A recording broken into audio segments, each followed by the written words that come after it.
Chosen one pause. This is not random. You did not arrive here by scrolling by chance or by curiosity. What you've called setbacks were never interruptions. They were inscriptions. Long before you had language for disappointment, before you learned how to doubt your own worth, a design was already breathing beneath your days. Quiet, precise, patient, not chaotic, not delayed, not broken. You were never off course. You were being positioned, that job that collapsed, that relationship that vanished without explanation. Those years where nothing seemed to move, yet everything inside you was rearranging. You thought those moments disqualified you, but they were signatures, marks of authorship. This is not generic guidance meant for everyone. Most will hear this and feel nothing, but something in you tightened when these words landed, because your spirit recognizes a pattern your mind couldn't yet name. You've sensed it, haven't you? That unsettling feeling that your life carries weight beyond survival, that your experiences feel curated, sharper, more intentional, as if certain pressures were applied only to you. That's because they were. A masterpiece is never rushed. It is layered, painted over, broken down and rebuilt until the image can hold the light it was designed to carry. You were shaped under pressures meant to ruin others, not because you were weaker, but because you were capable of holding more meaning. And here's the part that changes everything. Nothing you've been through needs to be fixed before the blueprint works. The blueprint required it. Your triumph was never dependent on avoiding pain. It was dependent on surviving it without losing the signal inside you. This message is not awakening you. It is reminding you. The design is already unfolding. You are already inside it. You ended the last moment knowing this. The design was never waiting to begin. You've already been inside it. And once that truth settles, something else starts to disturb the surface of your memory. Patterns. Moments that no longer feel accidental. Because if your life is authored, then coincidence collapses. That conversation you almost skipped. That delay that rerouted your entire trajectory. That encounter that seemed insignificant at the time, yet somehow altered the way you think, see, or endure. Those weren't interruptions. They were placements. You were moved like a piece on a board you couldn't yet see, not to confuse you, but to align you with intersections only you could survive and still continue forward. You've wondered why your path never looked linear, why progress came disguised as detours, why clarity arrived only after loss forced you to listen differently. This is why. A blueprint doesn't reveal itself to the structure while it's being built. It reveals itself after the beams are already locked in place. And you chosen one, you were placed where you would be shaped, not where you would be comfortable. Look back carefully, not with nostalgia, with recognition. You didn't just end up where you were. You were positioned among specific people systems, pressures and limitations because each one was drawing out something dormant inside you. Your patience wasn't born in peace. It was forged in delay. Your discernment didn't come from ease. It emerged because you were forced to read between words, intentions, silences. Your resilience didn't come from encouragement. It came from environments where you had to keep going without applause. That wasn't bad luck. That was architectural precision. Some were placed into abundance early and never developed depth. You were placed into compression so your foundation wouldn't crack when elevation arrived. And here's the unsettling truth most never confront. If the path had been smoother, you would not be who you are now. And who you are now is required for what comes next. That's why the doors didn't open when you begged. That's why certain opportunities dissolved at the last moment. That's why timing always seemed off until it wasn't. The blueprint was protecting its own outcome. You were spared routes that would have rewarded you too early and hollowed you out later. You were redirected away from identities that fit for a season, but would have suffocated your true assignment. So no, it wasn't random that you felt out of sync with the world around you. You were never meant to match it. You were being calibrated. Every so-called coincidence was a checkpoint. Every unexpected delay was a recalibration. Every detour was a reinforcement where weakness would have collapsed the design later. And the reason this realization hits you now, not years ago, not later, but now, is because you're approaching a phase where placement turns into movement. You can't see the full structure yet, but you don't need to. You only need to recognize this. Nothing wasted its pressure on you. What felt like wandering was alignment in disguise. What felt like being overlooked was concealment for timing. What felt like disorder was order operating at a scale you weren't meant to manage. And once you see that, you can never unsee it. You can feel it now. Once coincidence collapses, memory starts rearranging itself. Because if placement was intentional, then your past demands a second look. Not to relive it, but to reinterpret it. That's where the shift happens the moment you realize the hardest seasons of your life were not evidence of failure, but evidence of construction happening underground. This is the aha you were always approaching. Those years you labeled as lost. Those decisions you still replay at night. Those moments where you thought, if only I had known then what I know now. You weren't behind. You were early to a lesson most never survive long enough to learn. The blueprint didn't erase struggle from your story, it embedded it. Because certain capacities cannot be taught in safety. They can only be awakened through pressure. You didn't develop discernment in moments of ease. You learned it when trusting blindly cost you something. You didn't discover your boundaries through theory. You discovered them when crossing them almost broke you. That wasn't punishment. That was preparation through exposure. Here's the inversion that changes everything. The pain didn't happen because you were unworthy. It happened because you were being trained for weight. Weight of insight, weight of responsibility, weight of seeing what others still deny. Look at your past again, but this time notice what emerged instead of what was taken. You walked away from betrayal sharper, not softer. You left disappointment with clarity, not confusion. You survived loss carrying more compassion, not less. That's not accidental development. That's intentional reinforcement. Every challenge you thought disqualified you actually installed something permanent inside you. You gained pattern recognition because chaos forced you to make sense of fragments. You gained emotional endurance because stability was never guaranteed. You gained independence of thought because following the crowd would have erased you. And yes, some lessons came at a cost that still aches. But the blueprint never promised comfort. It promised completion. There are people who were spared what you endured. They are not ahead of you. They are untested. You, however, carry a depth that cannot be faked or rushed.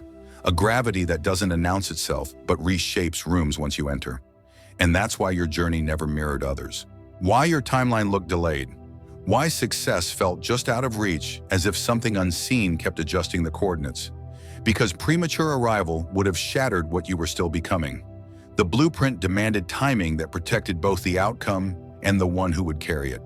So the failures weren't final. They were formative. The losses weren't empty. They were instructional. The waiting wasn't abandonment. It was reinforcement happening where applause could not interfere. You weren't meant to avoid the fire.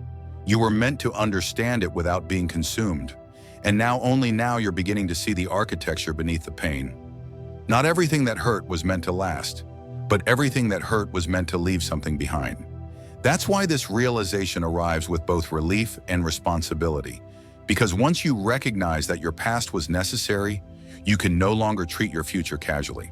The blueprint didn't invest this much in you for you to remain unconscious of its intent.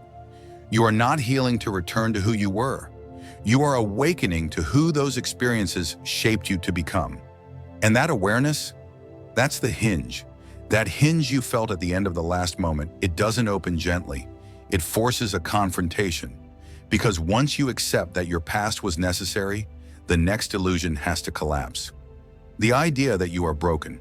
You've carried that word quietly, not always spoken, but deeply assumed, as if something essential cracked inside you and never fully sealed again. But what if the fractures were intentional? A masterpiece is not ruined by tension lines. It is defined by them. You were never shattered. You were segmented so light could travel through you in ways it never could through untouched surfaces. What you've called damage was actually a redesign. Think about it. The moments that broke you didn't erase your capacity, they altered your range.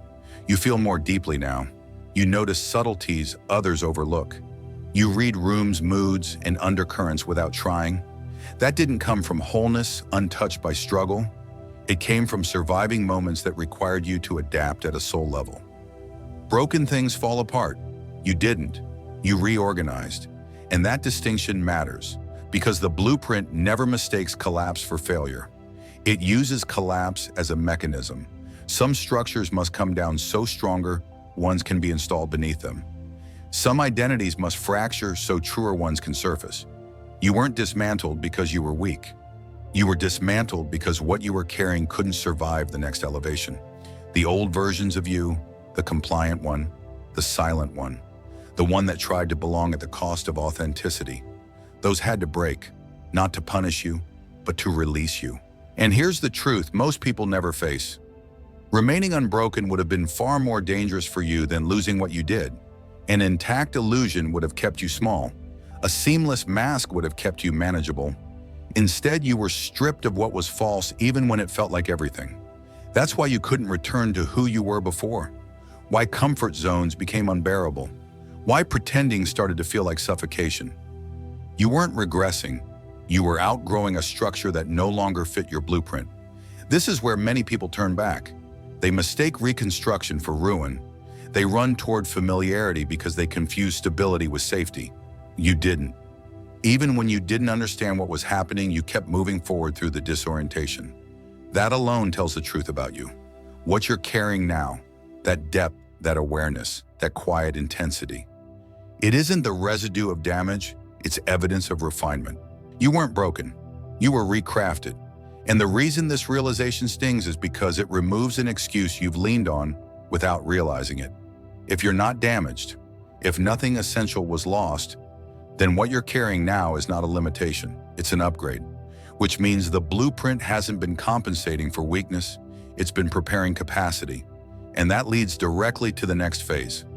The one that felt like stillness, but was anything but. That upgrade you sensed at the end of the last moment, it didn't activate in motion. It activated in stillness. Because after reconstruction comes compression. You remember this phase, not loud, not dramatic, just quiet. The doors closed, the invitations slowed. The world seemed to move forward without you while you stayed suspended in a place with no clear markers of progress. And the most dangerous thought crept in, nothing is happening. But that was never true. This was the cocoon, a stage the blueprint reserves only for what is meant to emerge differently. Isolation was not a punishment, it was a boundary. You were pulled away not because you were unworthy of connection, but because too many voices would have distorted what was being rewritten inside you. This is where most people panic.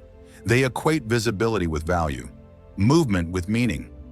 But the blueprint operates on a different logic. Some transformations cannot occur in public. They require enclosure, pressure, silence that forces you to listen inward instead of outward. You weren't stalled, you were being concentrated. Notice what happened during the time. Your tolerance for shallow interactions disappeared. Your appetite for noise diminished. Your inner dialogue grew sharper sometimes, uncomfortable, sometimes confronting truths you couldn't unsee. That wasn't loneliness. That was separation. A cocoon doesn't look productive from the outside, but internally everything is being reorganized.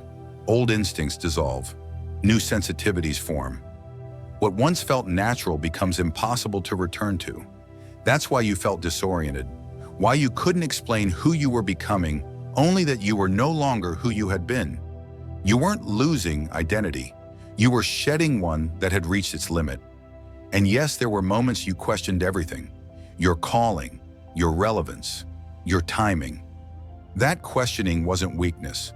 It was the pressure point where belief deepens or collapses. You stayed. Even when affirmation was absent. Even when momentum was invisible. Even when the only proof you had was an inner knowing that refused to extinguish. That tells the truth about the kind of vessel you are. Because the cocoon doesn't ask for understanding. It asks for endurance. Many abandon themselves in this phase. They rush back to noise. They reattach to identities that no longer fit just to feel seen again. You didn't. You endured the ambiguity, and that endurance installed something irreversible: self-trust. Not confidence, not bravado, trust. The kind that doesn't need constant feedback to function. The kind that knows how to wait without rotting. The kind that can hold tension without collapsing into desperation. That can only be formed in stillness. The blueprint knew this, It knew that what you're meant to carry next cannot be upheld by borrowed validation. It must be anchored internally. So you were hidden, not forgotten, protected from premature exposure. A cocoon is not comfortable, it's constricting.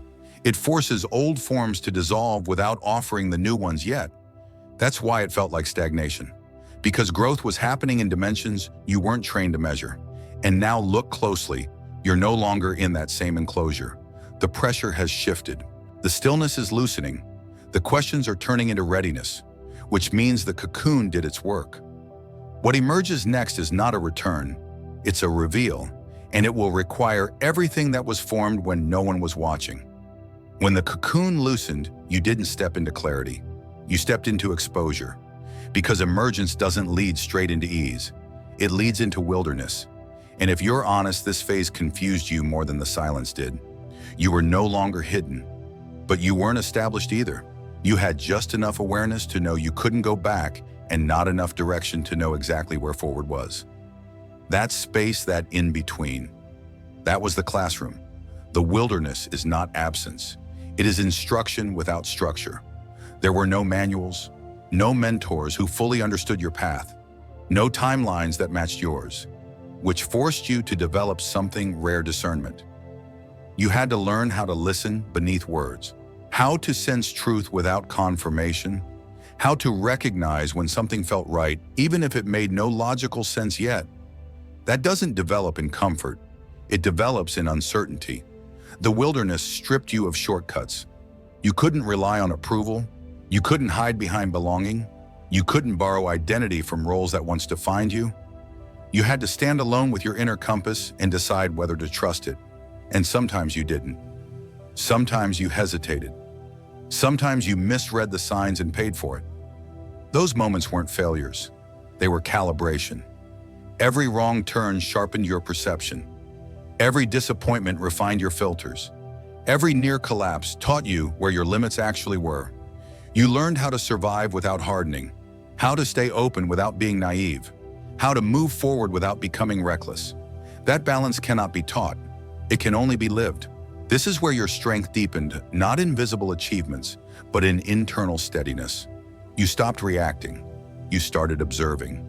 You stopped chasing certainty. You started respecting timing. And slowly something solid formed beneath the surface. A knowing that doesn't announce itself. A confidence that doesn't need to dominate rooms. A wisdom that recognizes patterns before they repeat.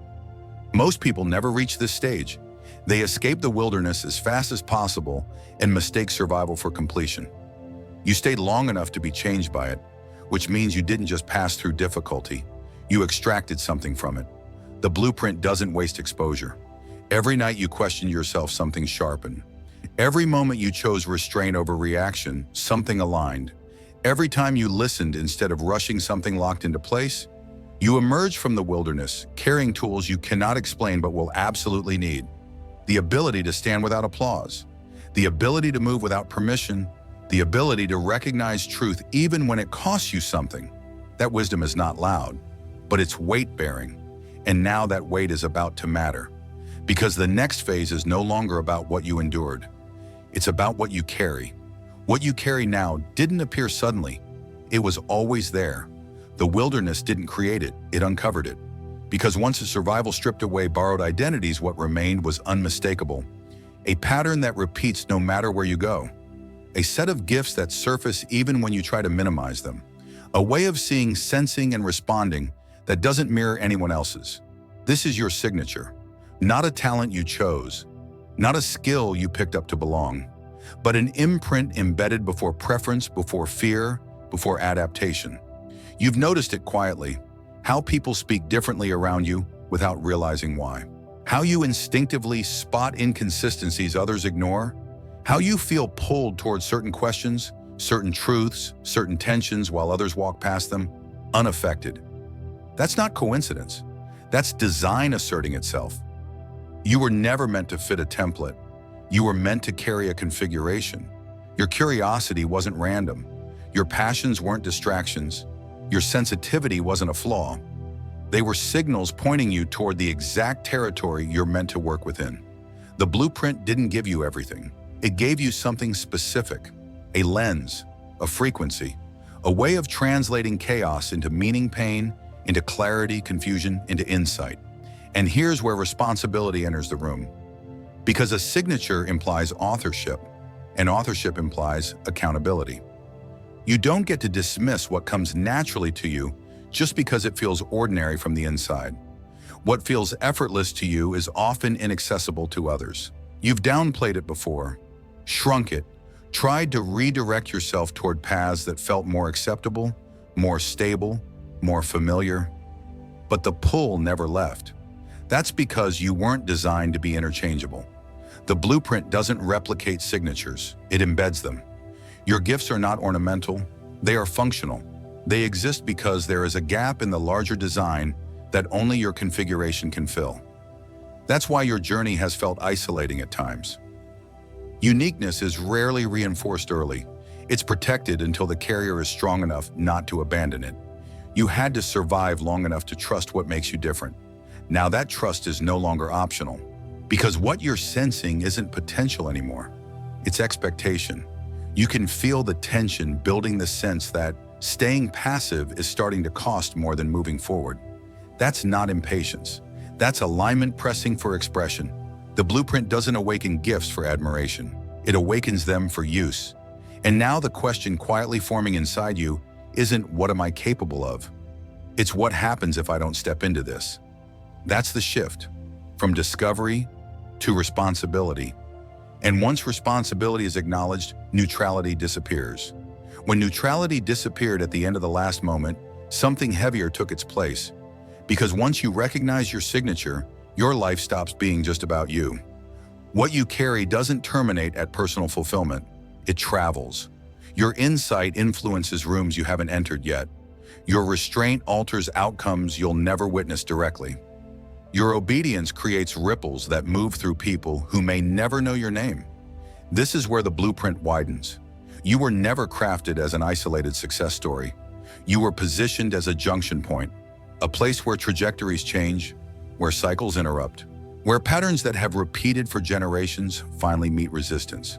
That's why your inner life has felt so intense, why your decisions feel heavier than they should, why walking away from alignment costs you more than walking away from comfort.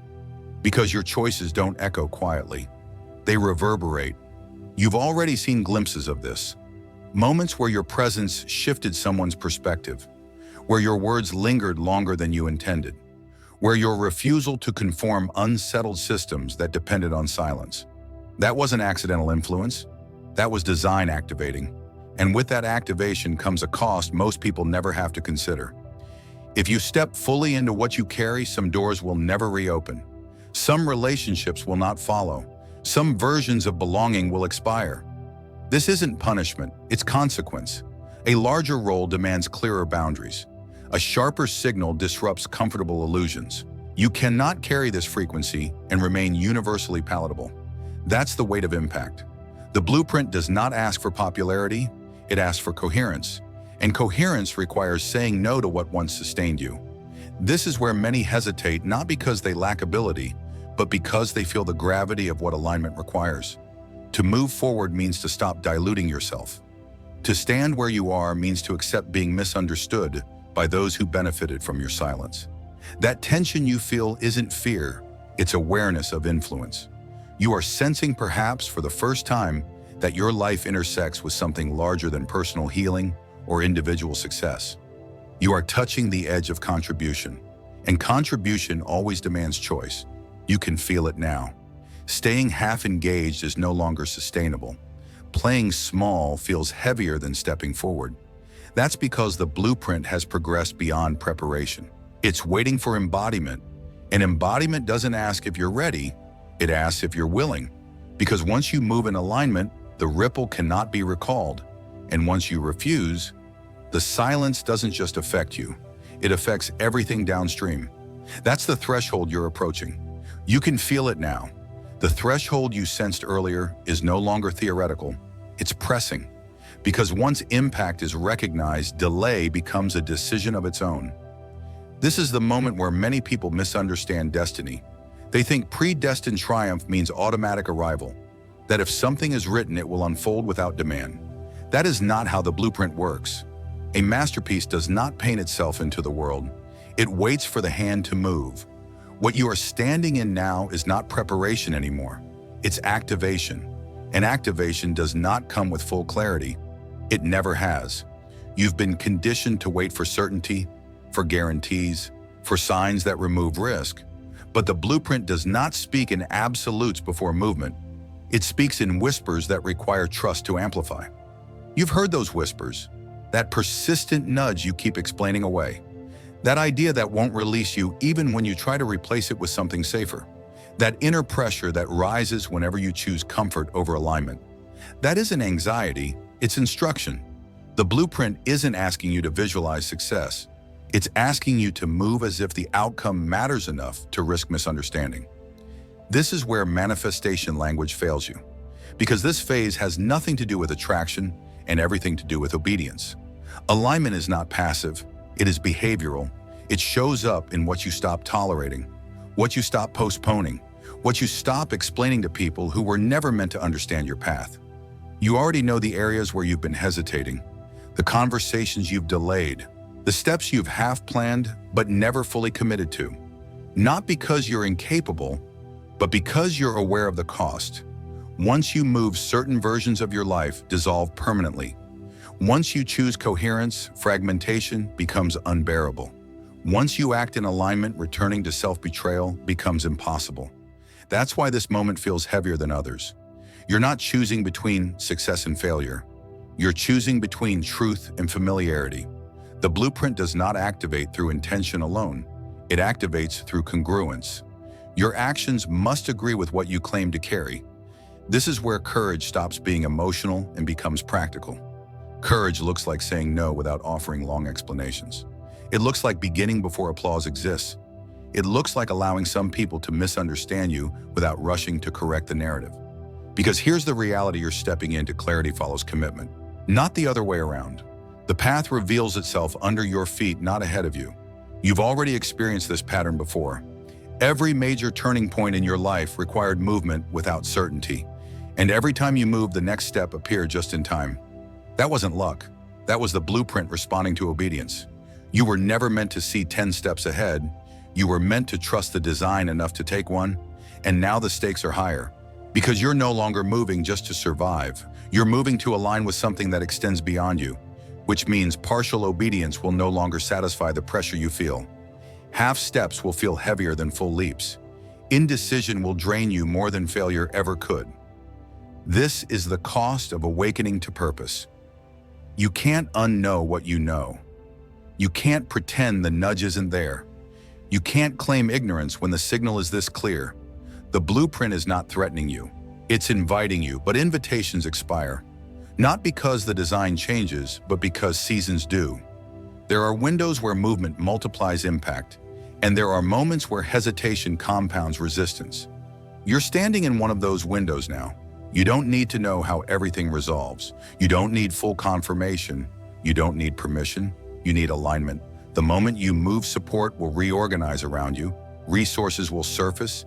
Connections will clarify. Strength will rise to meet the demand placed on it. Not before, after. This is where predestined triumph stops being a concept and starts becoming a path you physically walk. And the truth is, you've already waited long enough. The blueprint is no longer forming. It's waiting for you to agree with it using your life. What you felt at the end of the last section was not urgency, it was inevitability. Because once alignment is chosen, the question is no longer if the blueprint unfolds, it's how consciously you agree to live inside it. This is where the language of arrival finally breaks down. There is no finish line waiting for you where everything freezes into perfection. There is no static version of fulfillment that lets you rest without demand. A masterpiece does not conclude, it continues to reveal itself. And that is the identity you are stepping into now. Not someone striving to become chosen, not someone trying to prove worth, but someone who understands that being chosen carries weight, stewardship, and consequence. You are no longer asking, what is my purpose? You are being asked, how will you carry it? That shift changes everything. Because when you live from chosen, you stop negotiating your value with circumstances. You stop outsourcing your authority to approval. You stop shrinking yourself to preserve proximity to people who were only meant to know an earlier version of you. Living from chosen does not make life easier. It makes it clearer. You begin to feel resistance immediately when something pulls you out of coherence. You notice exhaustion when your actions contradict your knowing. You sense alignment not as excitement, but as steadiness. This is maturity of calling. You no longer need constant reassurance that you're on the right path. You feel it in your body when you're not. And that awareness becomes both a gift and a discipline, because now responsibility follows you everywhere. You can no longer claim ignorance when you ignore the nudge.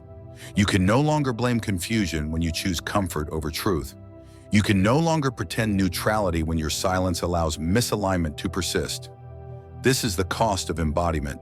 You are becoming a place where the blueprint expresses itself in real time, through your decisions, through your boundaries, through what you build, sustain, and walk away from. And yes, this will create friction. People who benefited from your self-doubt will feel unsettled. Systems that relied on your compliance will resist your clarity. Old patterns will try to reassert themselves not because they are stronger, but because they are familiar. You will feel the pull to return to smaller versions of yourself during moments of fatigue. That doesn't mean you're failing. It means the design is stretching. A masterpiece expands beyond its original frame. You will be asked to grow in directions you didn't anticipate, to lead without titles, to influence without control, to stand firm without becoming rigid. And sometimes the unfolding will feel slow again. That does not mean the blueprint has stalled. It means the work has shifted from construction to refinement. Refinement is quieter, it is subtler. It requires patience without disengagement. This is where many people lose reverence for the process. They mistake consistency for stagnation. They expect constant revelation instead of sustained embodiment. But the masterpiece is not revealed all at once for a reason. If you could see the full scope now, it would overwhelm the present capacity of your nervous system, your relationships, your environment. So it unfolds at the pace of integration. You are given only what you can carry responsibly, and you are trusted with more as you demonstrate stewardship of what's already been placed in your hands. That trust is earned not through perfection, but through coherence, through returning to alignment when you drift, through choosing truth even when it isolates you temporarily, through continuing to act in integrity when no immediate reward appears. This is how the blueprint breathes through a life, not in dramatic moments alone, but in sustained agreement. And here is the quiet truth that anchors everything you've heard. Your life is not meant to impress, it is meant to hold weight. Impact is not always loud. Often it is cumulative. It shows up years later in people you never knew were watching, in paths that open because you refused to abandon yourself, in shifts that occur because you stayed coherent long enough for others to feel safe doing the same. This is the ripple effect you were introduced to earlier, now fully embodied. You are no longer preparing to be a masterpiece, you are living as one in motion. Which means the question moving forward is simple but demanding. Will you continue to agree with the design? Even when the unfolding challenges your preferences, will you honor the blueprint? Even when it asks for patience instead of acceleration, will you live from chosen? Even when anonymity would be easier. These are not questions meant to pressure you. They are questions meant to anchor you, because the blueprint does not abandon its carriers. It partners with them. You are not walking this path alone, but you are walking it consciously now. And that consciousness is what makes your life dangerous to stagnation, powerful against apathy, and resistant to distortion. The masterpiece is not finished. It never will be. But it is unmistakably unfolding. And you are no longer waiting to see if that's true. You are living as if it is. Chosen one. Let the urgency soften now. Not because the calling fades, but because you no longer need to be shaken awake. You've walked the full arc, from interruption to recognition to responsibility. And now what remains is not a command but a settling. Breathe here. Notice how different this moment feels from the beginning. Not louder, not brighter, just steadier. That steadiness is the evidence. You don't need another sign tonight. You don't need another revelation tomorrow. You already carry what you came here to receive. The blueprint is not ahead of you waiting to be discovered. It is under your feet responding to how you walk. slowly, deliberately, truthfully. There will be days when the unfolding feels ordinary again, when life looks small, when your choices don't feel heroic or prophetic or momentous. Do not mistake that for loss. A masterpiece spends most of its life being lived, not admired. The power is not in dramatic moments, it's in consistency, in choosing coherence when no one is watching, in honoring the signal even when the noise is louder. You are not behind, you are not late, you are not missing anything essential. What's meant for you is already calibrated to your pace. Remember this when doubt resurfaces, as it sometimes will. Not because you're failing, but because growth revisits old questions at higher levels. When that happens, don't spiral. Don't explain yourself. Don't rush to resolve it. Just return to alignment. Return to the quiet knowing that has survived every season of your life. The knowing that kept you breathing when things fell apart. The knowing that refused to go silent when certainty was unavailable. That is the truest compass you have. You don't need to announce who you are becoming. You don't need to convince anyone of what you carry. The blueprint doesn't require performance, only agreement. So go forward gently but firmly. Let your life speak where words would cheapen it. Let your presence do the work you once tried to force. The unfolding continues not because you strive, but because you've stopped resisting it. Stand, walk, live. You are already inside the masterpiece.